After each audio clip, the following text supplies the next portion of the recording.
Our next inductee to the Hall of Fame is Mr. James H. Jimmy Fawbush. Jimmy was a language arts and health teacher from 1978 to 1998. He was also a Donna Burton football player and letterman in 1968, and an honorable mention state championship football team member in 1972. He was also the past voice of the Raiders for many years, and past vice president and president of the Norton Little League. And he's also an Alabama fan, but you know, we can't all be perfect. Oh, God! So with that said, please welcome Ms. Susan Ford to say some more.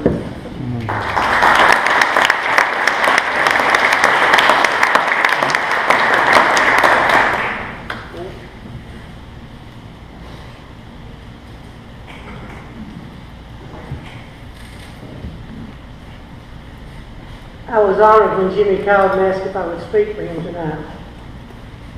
Most of us here tonight remember where we were on November the 27th, 1963, when John Kennedy was assassinated, and April the 4th, 1968, when Martin Luther King was assassinated.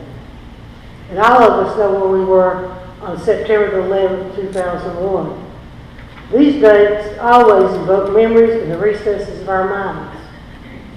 How many of you remember where you were November the 1st, 1968? I do. I was sitting at Lawson Fitchco Stadium watching Burton play Appalachia in the Stone Stadium. If I close my eyes and reminisce, I can remember it clearly. It was a clear, crisp autumn evening. Great football weather. Appalachia had the ball, and the Stone Stadium broke through the line and was headed for the end zone. The only thing between him and the end zone was a freshman, Jimmy Fawbush. I can hear the sound of that hit still today, and the silence that fell over the stadium. It is as though with the hit, all the air was sucked out of all of us. The entire stadium remained silent as we heard the rescue squad siren pierce the night air and speed away to the old St. Mary's Hospital on Virginia Avenue. Burton fans could easily see the rescue squad pull into the alleyway. That night, Jimmy's faith became sight.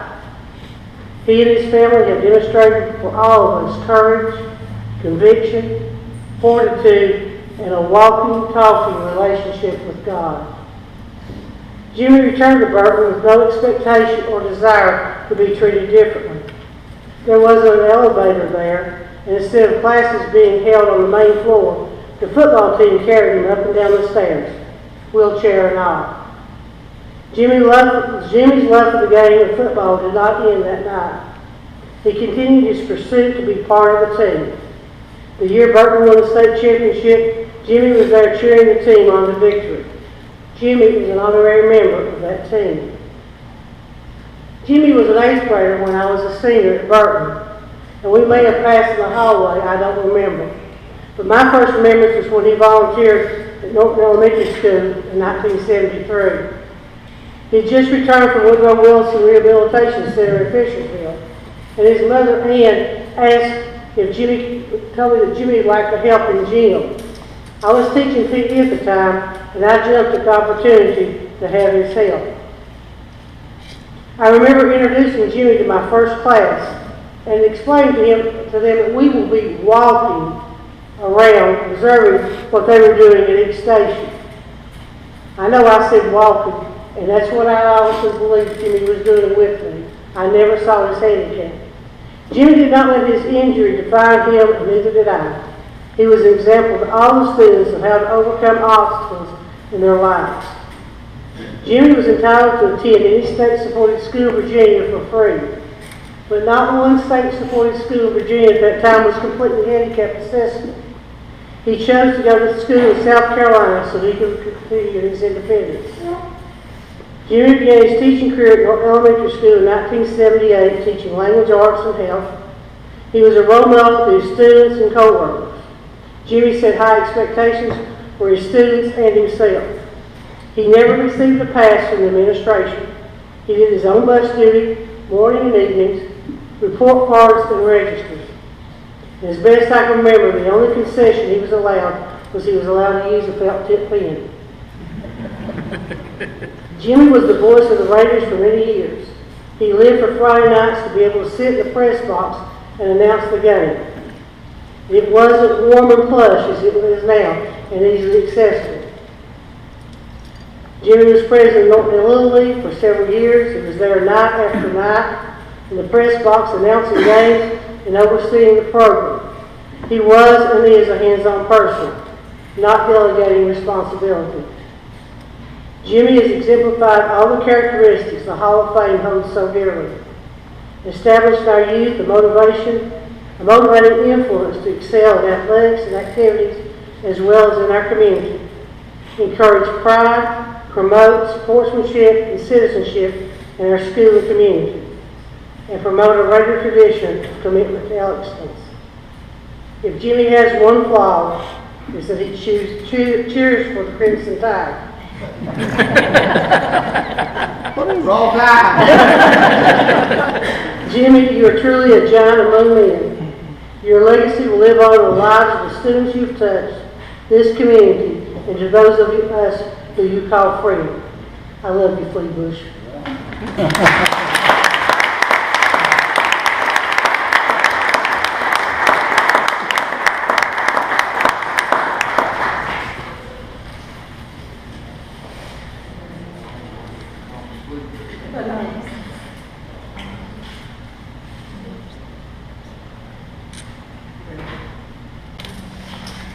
Susan is the only one that's allowed to call me Fleabud.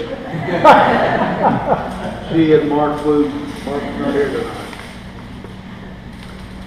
Honored guests, friends, family, fellow inductees. I got a text from Gerald Lawson a few months back asking me why I wasn't answering my phone. I replied that it hadn't rung. He replied, Susan Ford must have given me the wrong number. Now, Susan was a math teacher, and I thought she was supposed to be good with numbers. So I gave my number to Gerald, and then he called me, and he told me that they were at the high school and wanted to know if I would accept my nomination into the Hall of Fame.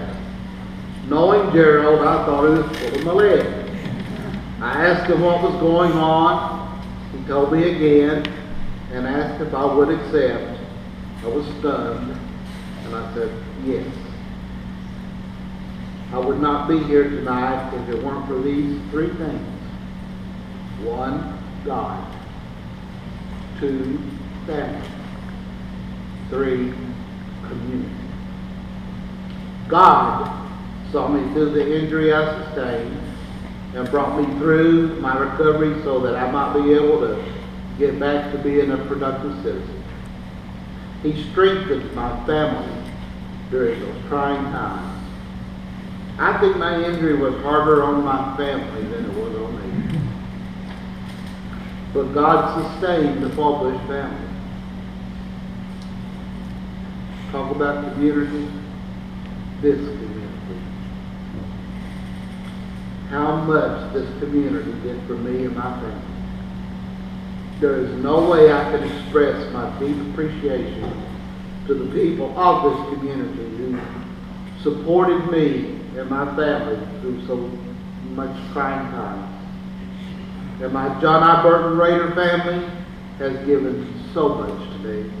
I cannot thank you all enough. I am not good at accepting compliments.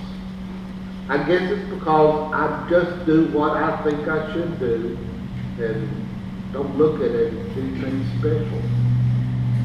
To be mentioned in the same sentence with Professor John I. Burton, Coach Jim Dotson, Coach Stan Wilson, Coach Sam Lawson, and Coach Bill Fitchko, it's a humbling experience.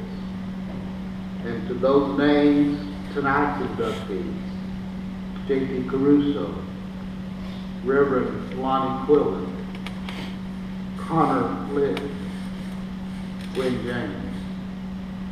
Wow.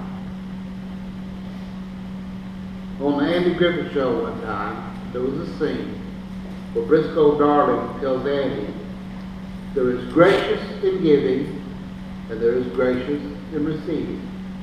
You've been giving all these years, Andy. Now it is time for you to receive. So tonight, I graciously accept membership into the John I. Burton Hall of Fame, Order of the Shield and Sword. I'd like to thank the John I. Burton Hall of Fame Committee for this honor. Thank you.